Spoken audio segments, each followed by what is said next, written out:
है उसका स्वभाव हमारे व्यवहार में आ जाता है। आप शत्रुघ्न भैया का नाम यदि लीजिएगा ना तो आपके शत्रु समाप्त हो जाएंगे। कौन से शत्रु? बाहर वाले नहीं, भीतर वाले। भीतर के कौन शत्रु हैं? काम, क्रोध, मद, मोह, लोभ और मत्सर, ये हमारे शत्रु हैं। और आपको बताऊं, शत्रुघ्न भैया के जीवन में इन 6 विकारों में से कोई विकार नहीं है। क्यों नहीं है?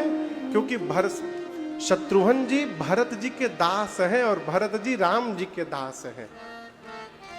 जीवन में यदि दास भाव दृढ़ हो गया ना तो सारे विकार समाप्त हो जाएंगे। क्यों?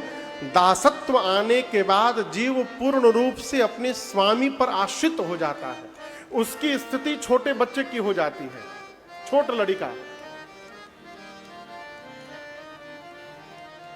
और आपको बताऊं, जन्म से लेकर बुढ़ापे तक सबसे आनंद में यदि जीव जीता है तो बचपन में जीता है। जब वो छोटा बच्चा बन के रहता है, कोनो टेंशन नहीं है उसको। कपड़ा सियाइल कि ना सियाइल, हमार तौलिया नया खरीदाइल कि ना खरीदाइल, पाउडर आइल बा कि नहीं आइल, हमरा खातिर कोनो टेंशन नहीं। सारा टेंशन किसके पास?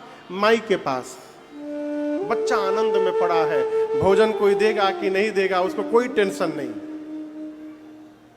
दासत्व आने के बाद जीव उसी भाव में चला जाता है, वो पूर्ण रूप से भगवान पर आश्रित हो जाता है, अपना व्यवहार करता रहता है और भगवान के भरोसे रहता है।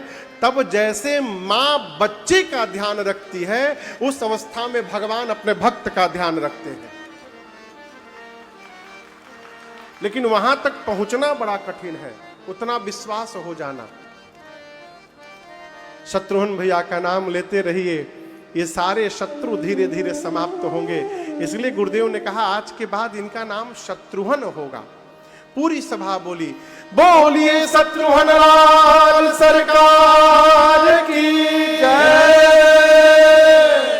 अब सबसे अंत में मां सुमित्रा जी की गोद में लक्ष्मण जी विराजमान थे।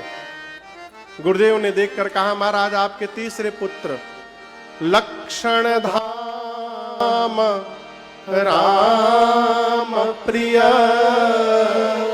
सकल जगत आधार, गुरु वशिष्ठ तेहि राखा, लक्ष्मण नाम उदार। गुरुदेव ने कहा, महाराज आपके तीसरे पुत्र, यहां एक बड़ी अच्छी बात मैं आपको बताऊं। राम जी में 2-3 लक्षण बताया।